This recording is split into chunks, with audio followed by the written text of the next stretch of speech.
Hey, welcome back to the Limitless Women podcast. It is my honor and my privilege to introduce you to a really good friend who I haven't seen for a while, Meryl Russo. And Meryl and I met, I think we were introduced maybe 2015, 2016. Does that sound about right to you? It does. Yeah. And so did Ellen Rogan introduce us? I believe Who she I love. And if you haven't listened to Ellen Rogan's podcast, get after it because she's another limitless, amazing woman who I love.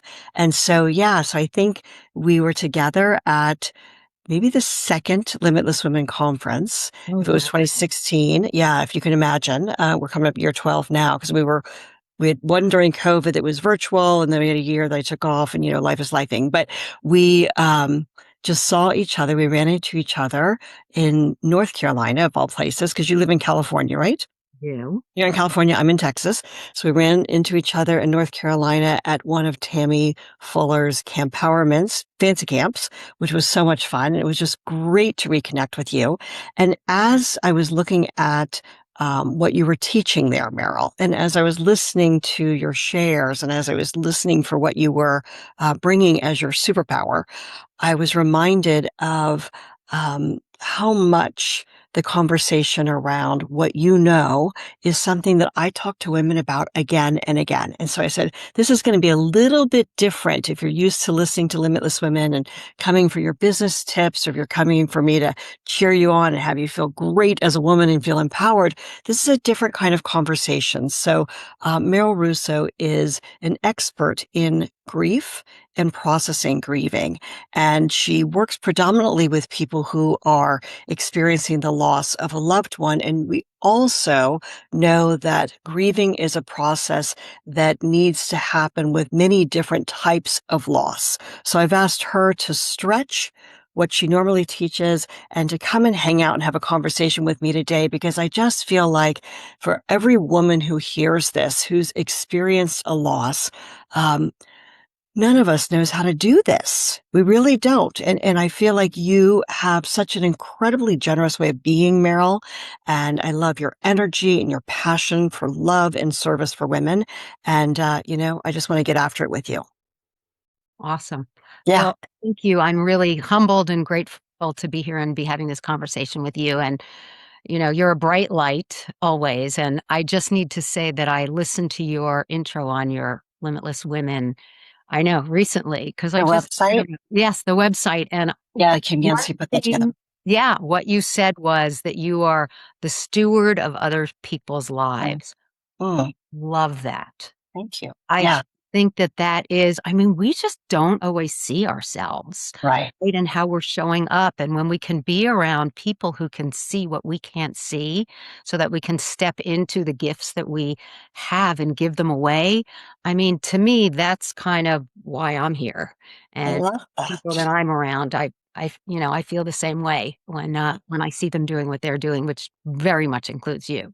Thank you. Well, I just appreciate that acknowledgement. And it's interesting because I think Kim and Sandra Yancey were the co-founders of eWomen Network. Their daughter, Brianna, now is in the leadership with them, but they were incredible, were and still are dear friends and have been incredible mentors to me. And I think sometimes when somebody sees you through the lens of love, right? When somebody sees you, when you can't always see your own eyebrows, right? As my friend Tracy says, I think that's a beautiful thing. So let's talk a little bit about you and tell me a little bit about, tell me whatever you want to, because it's all about you now. Tell me what you would say was the catalyst for this work for you. I know that there's been a series of events, but when we were talking, I thought, tell me how this started. How do you get into teaching people about grief? How does that start for you? Yeah. I have to say in reflecting on this, I think that it was something that touched me at a very young age, Uh-huh. really young. I remember my mom having a dinner party in our house. I must have been 6 or 7 years old. I stayed up late as she was, like, cleaning the dishes and cleaning up, and I was just watching her. I was sitting on the steps, and all of a sudden, I just started to cry. Wow. And she was like, "What's going on?" And I said, Right. "I don't want you to die, and I don't wanna die. I mean, it was just so there. I don't even know why, but I think about that and go, okay, well, there was something probably stirring that I didn't Uh, really know. And it took me a yeah. lot of years for it to surface. But, Right. like everybody, not like everybody else, but, you go through your childhood. And I went through my childhood feeling very much invisible and not Mm, mattering. And it's interesting. interesting that at 6 years old, I would talk to my mom about this because at 26 years old, my mom died, which Mm, is, I know it's going to be 40 years in September. I just can't even believe wow. it. That tells you my age. Oh, well. Yeah, yeah, yeah. Mm. And, I, it, it was, not, you can't explain it. Like when people are grieving, whether it's a death, whether it's a health, whether it's a Mm, marriage or a relationship or a right. job, like the feelings are real and Yeah. but they're so hard to grab onto and process because it's you just don't know what's normal and what isn't. And Mm, for me, what I've discovered is the truth is that any feeling that you're having is normal for you. so And to be sweet. Yeah. kind and compassionate and gentle to yourself is really, really, really important. Yeah. So that, I didn't have anybody to really help me through it. 26 years old, I was living in New York City. I was a buyer at Macy's, New York. I had Mm. a big job at a young age, doing really well. I was single. It Nice. looked like my life was all together. And then, Sure. this gets handed to me. And I didn't really, I went into therapy, but I didn't, I was young and I just didn't know. And so, fast forward, I got married, I had kids, I was in a big corporate world for many, many, many years. And this program, a place called Our House Grief Support Centers, was Mhm. presented to me. I was still working, I was still raising my kids, and somebody said to me, I think this is something that you'd be really good at. Now, it's not like I had talked about my death experiences so much, but I'm sensitive, I'm compassionate, like there's just I can listen to people's Right. stories and hold Right. them. And So so somebody who knew you recognized that this would be yes. um, an interesting path for you to go down. Yes, and And I and went, you were. "That's great." I'm still, in my work. I don't think I can take on Yeah. anything that big right now. Sure. Years later, I ended up leaving. I had completed whatever it was that I wanted to complete in terms of my corporate life. Uh-huh. Was really looking for something that would fill my soul more. So I was in sales, and I used to say that my most successful sales calls were when my clients and I were crying together. That was sales. Well, no, I totally get that. I mean, I think we just in this flow retreat we teach marketing, sales, and finance, right? But we put women in a container where it's safe and we're disconnected from everything, so we can reconnect to all the stuff, right? And I feel like I always say if I had a magic wand that I could make this so much easier for women, it would be my desire to do that. And then this morning I was writing, and it's so interesting that you say this. This is why I'm telling you, is that I wrote this morning, if I have one magic wand, it's that emotion is the magic wand. Like emotion is where it all lies. Like emotion, as we move to new levels of awareness of ourselves as humans in this time of great change and AI development and technology moving, emotion is it's the glue that holds us together, right? It's that place where we can find our commonality, and you know that someone is really with you when the tears start to come, right? I mean, Yeah, Scott would say years ago before I started doing this work, if we flew on an airplane and we sat separately, right? We're on Southwest or something, we're on a different flight, different seats, we would get off the plane and his first question was often, how long did it take you to make them cry? And I wasn't trying to, I would kiss the girls and make them cry, like whatever that thing with that nursery rhyme as children. I wasn't trying to make people cry, but it happened almost every time I was sitting with someone on an airplane because we would just start a conversation. And what it said to me is how much humans don't feel seen and heard. Right. yeah, And so my superpower is to love people. And I think that there's something in when they feel safe and the heart can breathe, if for lack of a better word there, the tears come. yeah. right? The tears come. So you knew that in sales, and I would, I did. It's and like, who I knew? didn't. I mean, and now you're in grief in a whole nother world where, I Exactly, would imagine you exactly. just carry tissues with you all the time Well, it was funny. It's like I knew the sales would come after, not after yeah, but in their time, in right? their It time, really in was their about time, anything, but authentically, it's interesting that you say, having your feelings, your emotions. What was the word that you had? There was, I think there's having them, and then there's giving yourself permission to have them. which is, I think, the part that is the hardest for women and men. It's a different kind of hard, right? For guys, because the conditioning and the patterning is different for them just through society and culture right off the bat, right? And then for us as women, those of us that were raised with the message of you're here to be seen and not heard, not okay. It's quit your whining, suck it up, or quit your whining, or I'll give you something to cry about. These are some of the things I heard as a child, and I can tell you it was not safe Yes. to express or even feel emotions, right? So you learn a whole different skill set that's just really not effective when you're in the face of great loss, Yes. And you right? get further away from yourself, right? Exactly, To exactly. to The further conditioning is away. tough. The It conditioning is is. tough. It So is. I'm curious about that for you because you love your mama so much. And my daughter is 30 now and she is my best friend. Although she says I'm like, am I your best friend? She's like, no, you're my mother. But yeah, I know she loves me dearly and I love her too. But I can't imagine I would be complete if God were to take me home, but I wouldn't want to leave on her behalf, right? I feel like we talk every day, Yeah. so I think about you being 26 and losing your mama. Did your parents raise you in an environment where you had a safe place to express your emotions? Like, how did you learn about these things? Not at all. I Okay, don't know. interesting. I think, I do kind of think you're born with it.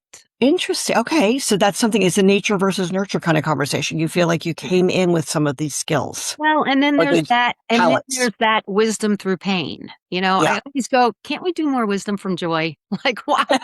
Yeah, we call them growing pleasures in our world. We try to embrace growth and change and say, I must be growing, right? We try to embrace this as a growing pleasure, not a growing pain, right? Yeah, and it's No, still hard. I just have always been, I'm an Aquarian. I vibe, but I don't know. Mm, I'm still figuring it out yeah, till my last breath. But there's yes, always been like a sensitivity and a compassion and that has been with me, and again, not from a place of ego. It's just and a kindness. yeah, I it just is. I can't bear to see certain things. Now, whether I do something about it or I don't, it still weighs on my heart right, right. So you really. feel your feelings around it. Yeah, Yeah, yeah, yeah, but it was hard, and my mom and I didn't had a hard relationship. I mhm, loved her. She was somebody who wasn't capable. She did the best she could given the thinking she had at the time. right, And she right. wasn't capable of really looking and owning and working through her own pain. So I lived that for So many, she wasn't a role model for you, in other words. not at all. And my parents were Just divorced. I mean, it was not ideal. an easy Oh, journey. and so, I turned to food as a way to Sure.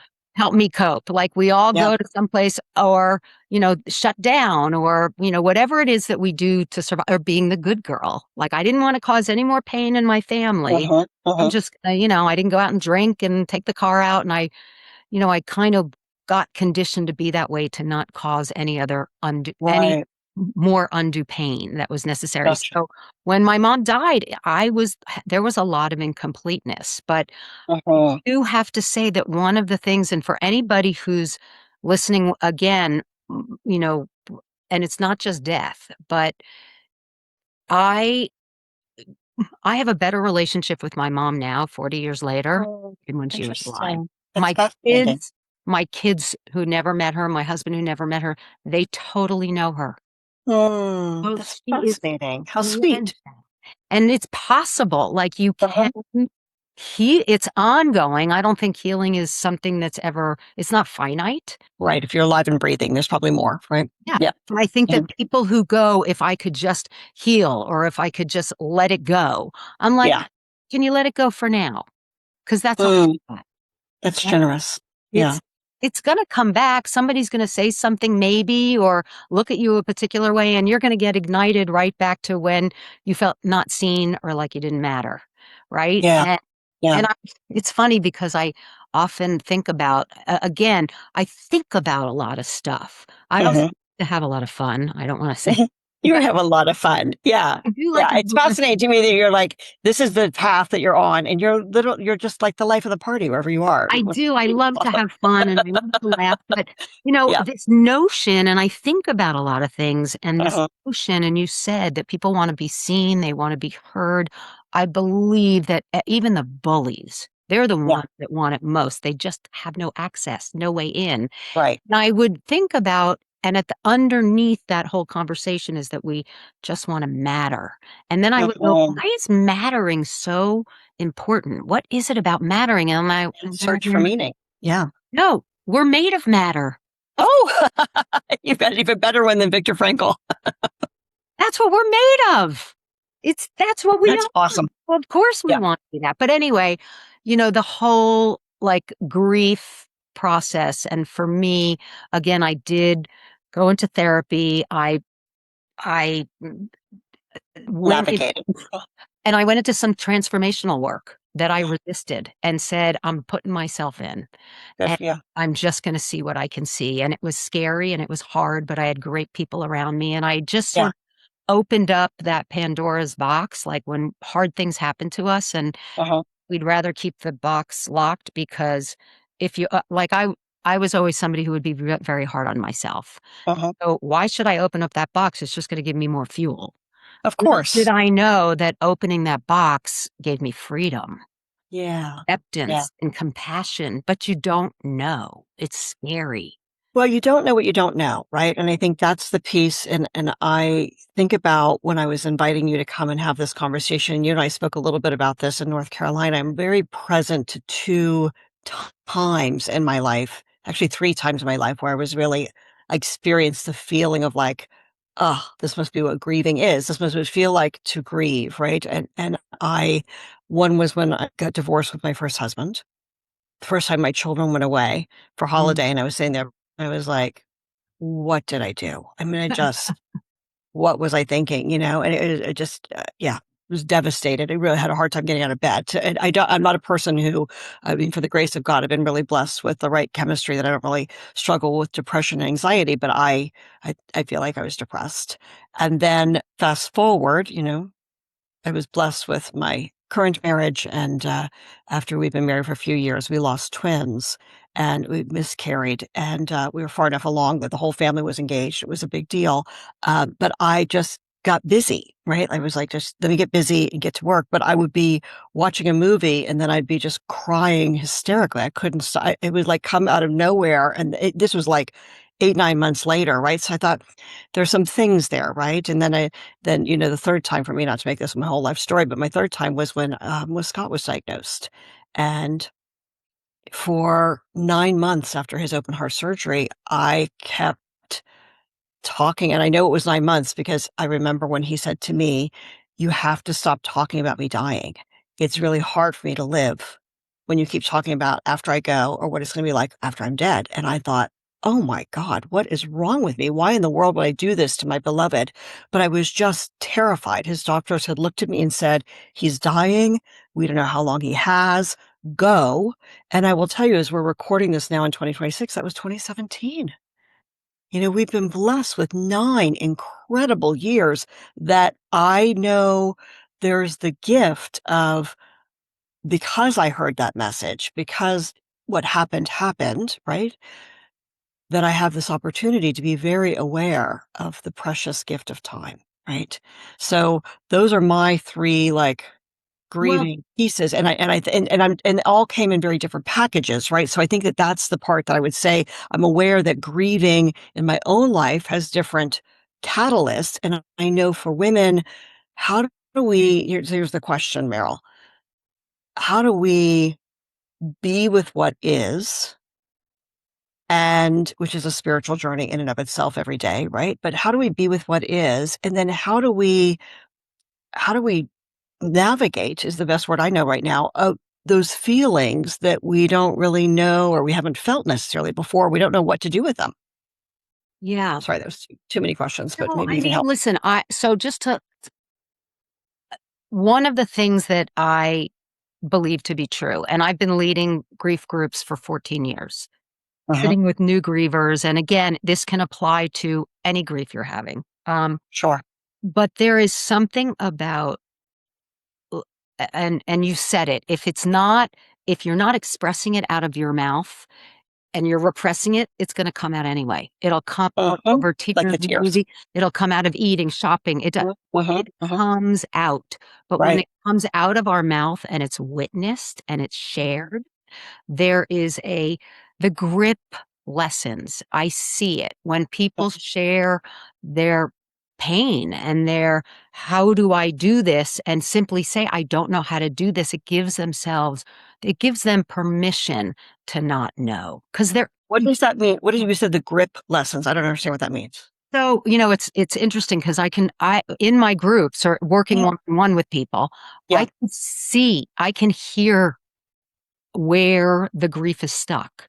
Hear it Okay. in the voice, I can see it in the body. Gotcha. Once it's released with words, Mm-hmm. there's a the breath comes. Mm, Now, it may not stay for for a long time, but once you take the breath, it's like, "Oh, I can breathe." mm, And, this whole thing about grief, and one of the things that I hear and what grievers are told, and again, no matter what you're grieving is this notion of moving on. Like, mhm. move on, the job, the divorce, like, "You've been Right. divorced for Right. 3 years. Isn't it time to Yeah. move?" No, Hmm. there is no moving on. You don't who says who? You don't Right. have to move on. Can you go on? Yes, you can go on, but you don't have to move on from anything. You love this person, you love this job, you celebrated your health and it's not there. So part of it is giving yourself permission to just feel all the feelings as opposed to push them away. Right. I think and also sharing in community, and community can be one person. You know, Humongous. Yeah. I really, really do believe, and again, everybody has to grieve. There is no right way to grieve. And there are people who go, I'm staying in my house, I'm not. And that's everybody copes the best they can in the moments that they have. I Uh-huh. have missed. If you are with one person, if you're with a group of people Uh-huh. and just who get what you're going through Right. and you feel gotten, there's a there's a normalizing. There's a because a lot of people, they, lose their job. Did I do a bad job? Like, we Uh-huh. ruminate over those Right. things that we lost. What could I have done different? What if, what if, what if? Uh-huh. There's that moment of, um, there is no right way, there is no right time. There is that sharing our hearts, being seen, that helps with the ongoing process of healing. Not Beautiful. healed. Like, if anybody is looking to be healed, I think it's a game over because I think we're always, with every breath, we're in the process of healing. And to me, that feels like much more, but there's no place to get to. Right. Right? Right. There's no place, Yeah. and I'm a seeker by nature, Me but too. I'm also a seeker who knows that there's no place to get to. There really aren't any answers. So can I live in the exploration of the seeking? Like, Yeah.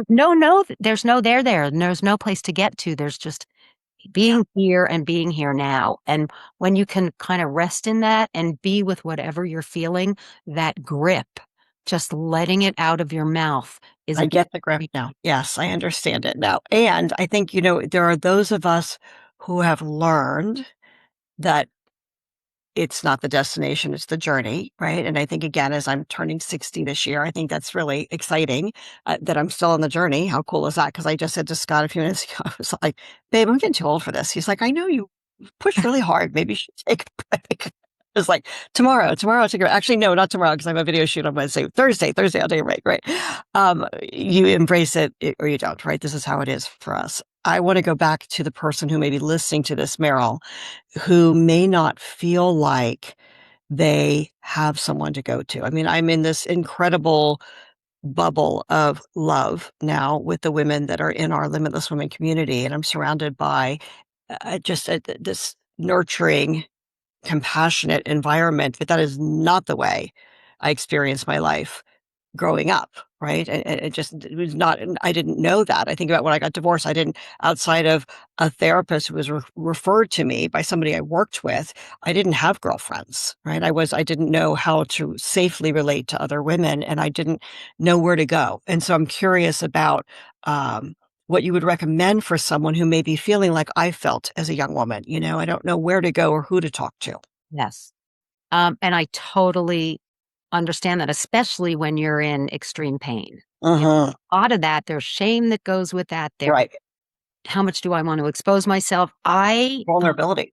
Yeah. And vulnerability, right? Like I see a lot of parents who are being tough for their kids, if their spouse dies and they're being tough for their kids and the kids are being tough for their parents and everybody's suffering. Mm. If Yeah. somebody spoke about it, everybody could breathe and just feel together.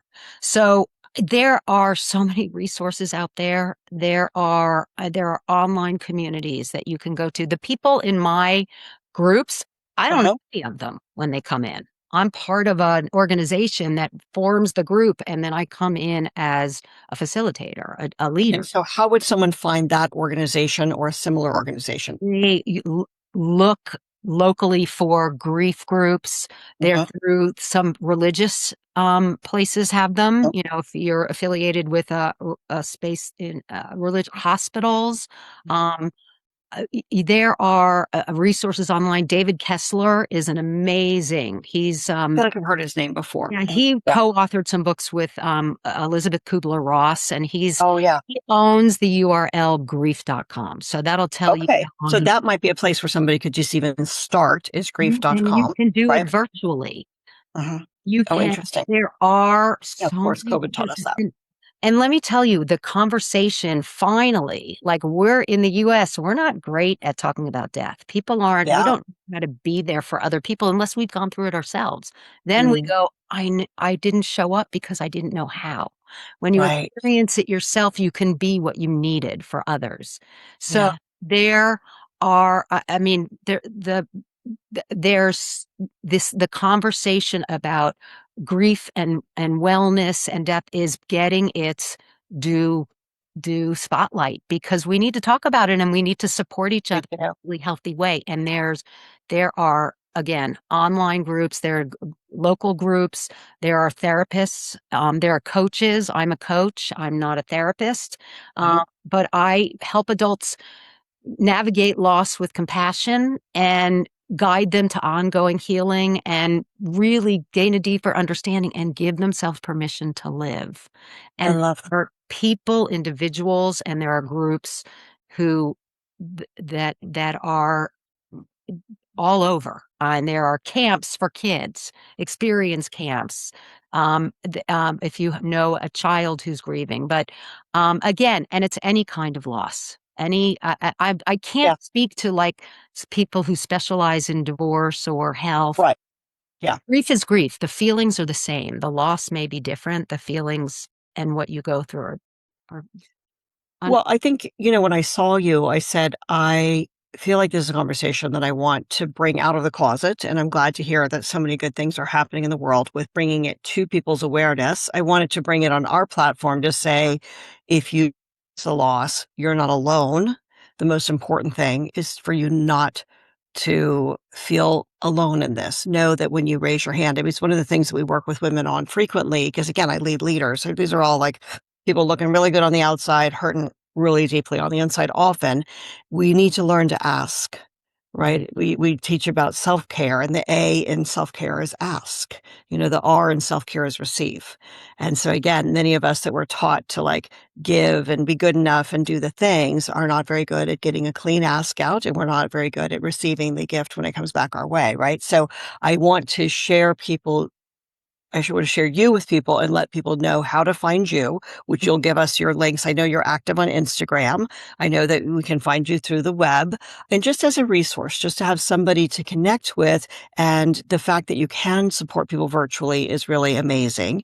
And then there are other opportunities. You might just like, what I know about you, Meryl, is that you, like me, you love to give. You get to give, right? So whether somebody's a match to work with you personally, or you can be a resource for them to Mhm. find the steps in their new normal. I mean, I think that's one of the things I'd say after coming out of a childhood of domestic violence and sexual molestation and the things that we'd really talk about too much, right? In my every day to day working with business empowerment and development. But those are things that I had to find a way to create a new normal, right? Yes. After that childhood, and then after a divorce, and after, I think again, if we're alive and breathing, God's not done with us yet. So there's always a new way of finding this. And I think that having the support of a trusted partner, whether that's one individual, like you said, or a small group or a community of trusted individuals who can be with you through the process, is what I'm hearing from you as the most important thing a human can do if they're going through a loss. It is, and I just Yeah. wanna pick up on the asking part. Yeah. Tell me. Not everybody can be there for you. Right. It's important They to know. can't, and so when you ask, people are going to give you the best they can given where they are in the moment, and not Right. everybody can hold the grief that you have.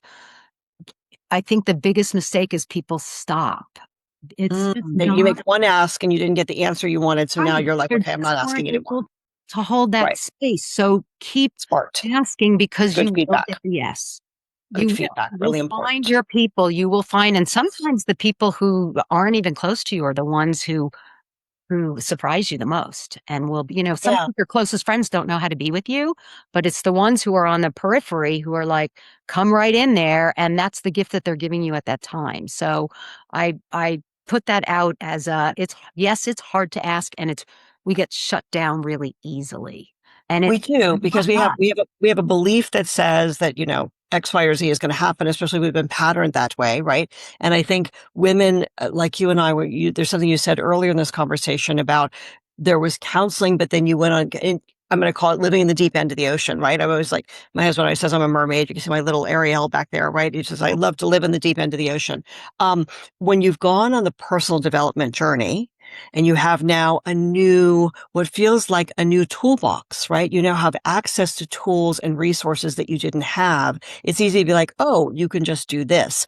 When you haven't done that work, this experience, I talk about it in my first book, the 3Ds: death, divorce, disease, the things that can show up as a wake up call for us, right? This can be a catalyst for you to have a life that's not necessarily better, but in some ways maybe better than you thought before, right? I mean, Yes, you can create a new normal, and this can be the fire yes. to lift you up and to light you up and to get you going in a way that may be better on the other side. I think that's what I'd like more people to know, that in the times that seem the darkest, if you're still here, there's still a dawn. The dawn comes each day. So I want more people who may be suffering quietly to know that it's okay to ask for help. And I appreciate what you just said, Meryl. If you ask and the person you ask maybe doesn't feel qualified or whatever, ask again, right? Or Yeah. reach out to Meryl,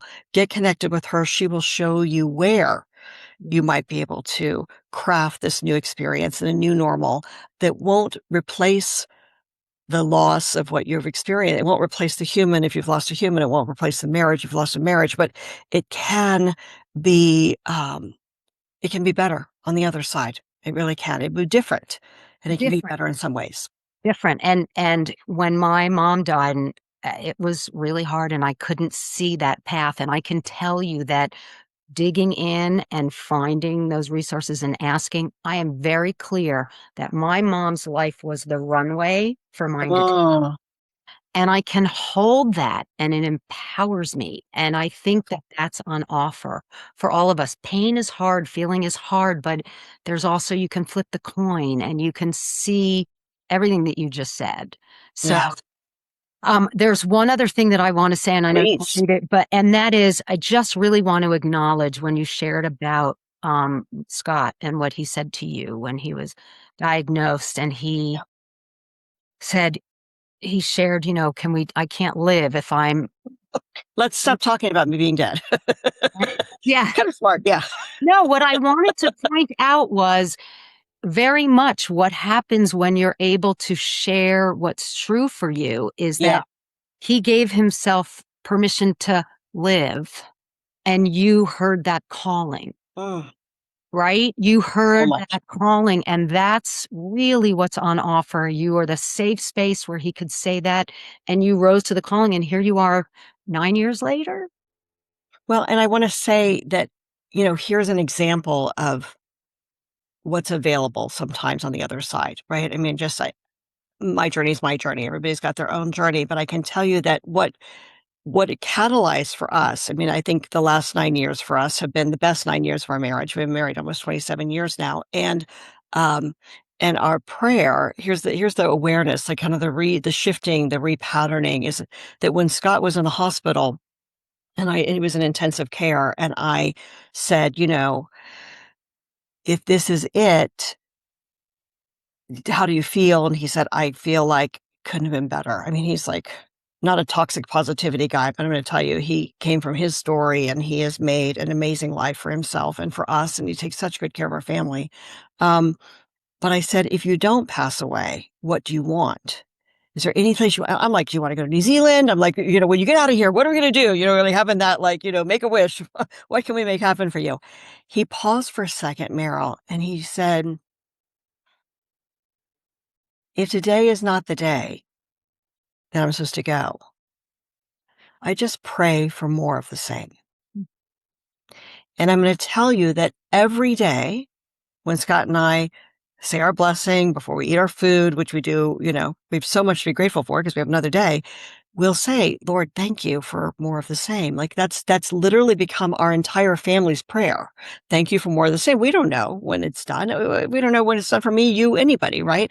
But there's power in that, I believe, right? There's power in the gratitude for more of the same of our time with each other, our love, right? I mean, it's been a beautiful gift in our family.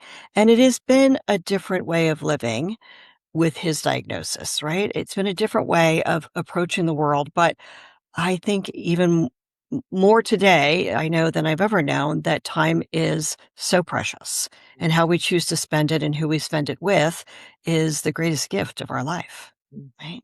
Totally. So I'm grateful that I got to spend time with you in North Carolina. I'm grateful that I'm getting to spend time with you now. I'm grateful that we are reconnecting so I can see you again and again. I hope not. I don't want to wait years and years to see you. I want to see you more.